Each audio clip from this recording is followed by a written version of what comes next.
12 نومبر 2012 جوز سلواڈو ایلوینگا اپنے ایک ساتھی کے ساتھ پیسیفک اوشن میں 30 گھنٹے کے ایک لمبے وقت کے لیے مچھلیاں پکڑنے کے ارادے سے جاتا ہے، لیکن اس کو یہ کہاں پتا تھا کہ وہ ایسے حالات سے لڑنے جا رہا تھا جسے سوچ کر بھی بڑے بڑوں کو خوف آتا۔ پیسیفک اوشن اس ارتھ کا ایک تہائی حصہ ہے۔ یہ 165.2 ملین کلومیٹر پر اسکوائر پر پھیلا ہوا اس زمین کا سب سے بڑا سمندر ہے۔ ناظرین، یہ اتنا بڑا ہے، اگر چلی کے مقام سے زمین میں سوراخ کیا جائے اور سوراخ کرتے کرتے زمین کی دوسری طرف سے نکلے تو ہم ابھی بھی پیسیفک اوشن میں ہی ہوں گے۔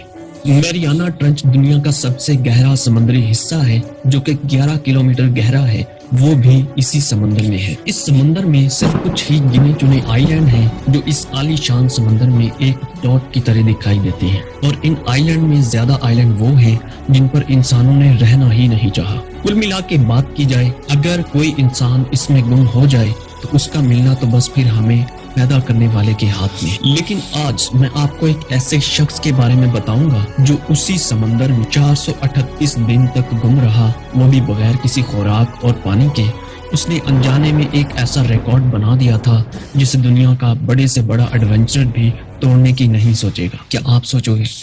جوز سلواڈور ایلوینگا 35 سال کا ایک ایکسپرٹ مچھیرا مانا جاتا تھا جو میکسیکو کے ولیج کوسٹا ایزول میں رہتا تھا۔ 12 نومبر 2012 کو اپنے ایک ایکسپیرینسڈ ساتھی کے نہ ہونے کے باعث وہ ایک 23 سال کے ان ایکسپیرینسڈ لڑکے کو لے کر سمندر سے مچھلیاں پکڑنے کے لیے نکلتا ہے۔ اس کا ارادہ تھا کہ ہم 30 گھنٹے سمندر میں گزاریں گے۔ اس کی بوٹ 7 میٹر لمبی تھی جس کے اوپر چھت نہیں تھی۔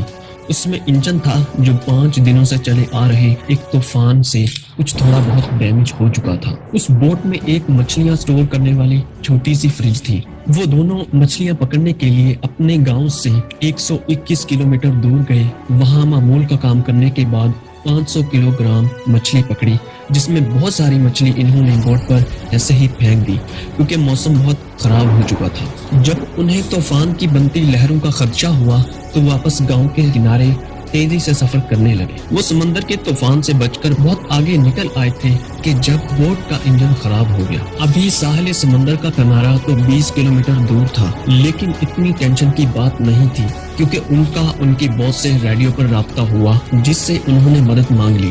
باس نے کہا اپنی لوکیشن بھیجو، لیکن لوکیشن شیئر کرنے سے پہلے ہی ریڈیو کی بیٹری ختم ہو جانے کی وجہ سے ریڈیو بند ہو گیا، اور یہیں سے تو خطرہ شروع ہو چکا تھا۔ کشتی میں نہ ہی لنگر تھا اور نہ ہی باہر کی دنیا سے رابطہ کرنے کا دوسرا کوئی راستہ۔ سمندر میں ہوائیں کافی تیز چلنے لگی تھیں جس کی وجہ سے کشتی کھلے سمندر میں بہنا شروع ہو گئی۔ ان کا باہر کی دنیا سے کنیکشن بالکل ختم ہو چکا تھا۔ یہاں پہ ان کی گھبراہٹ میں اضافہ ہونا شروع ہو گیا کیونکہ ساحل سمندر جو 20 کلومیٹر دور تھا وہ کنارہ آہستہ آہستہ دکھنا ہی بند ہو گیا۔ ان کے باس نے ایک سرچ ٹیم کے ذریعے انہیں کافی ڈھونڈا، لیکن انہیں اب وہاں کیا ملتا؟ کوئی نہیں جانتا تھا کہ وہ کہاں موجود ہیں۔ جیسے جیسے دن گزرتے گئے وہ سمندر کی طرف سفر کرتے رہے اور گہرے سمندر میں کھینچے چلے گئے۔ سرچ ٹیمز نے انہیں 5 دن ڈھونڈا لیکن انہیں کچھ نہ ملا، اور اتنے میں ان بے بس مچھیروں کی کشتی 450 کلومیٹر سفر طے کر چکی تھی۔ سمندر کا طوفان اب تھم چکا تھا، لیکن یہاں پر تو وہ لوگ چھلانگ بھی نہیں لگا سکتے تھے۔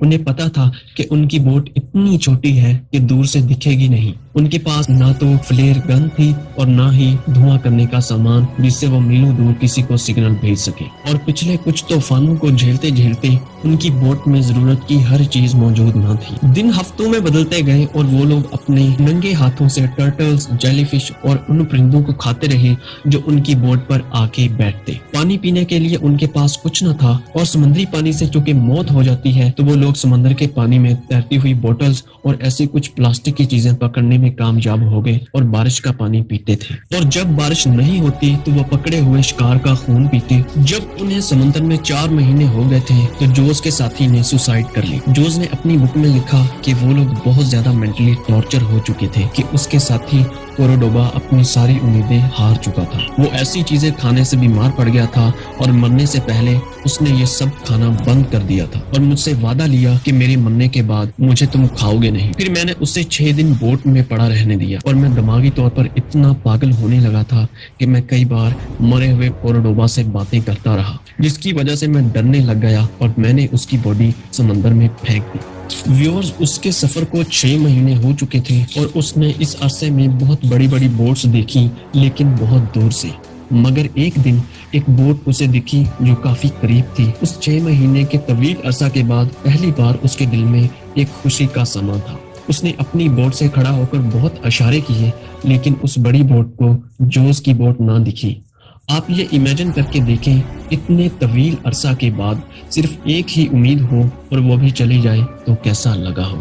دن گزرتے گئے اور جوز کے سفر کو 11 مہینے ہو چکے تھے اور اس نے تقریباً 8000 کلومیٹر سفر طے کر لیا تھا، اور اب تک تو جوز کے پاس خود کو سن لائٹ سے بچانے کے لیے بھی کچھ نہ بچا تھا۔ تقریباً 14 مہینے گزرنے کے بعد شاید وہ دن آ گیا تھا جس کا اسے انتہا کی بے صبری سے انتظار تھا۔ اسے اپنی بوٹ کے ارد گرد پانی میں ایسی نشانیاں دیکھنے کو ملی جو قریب ہی کسی خشکی کے ہونے کا پکا ثبوت تھا، جیسا کہ اسے اپنی بوٹ کے ارد گرد کچھ ناریل تیرتے ہوئے ملے۔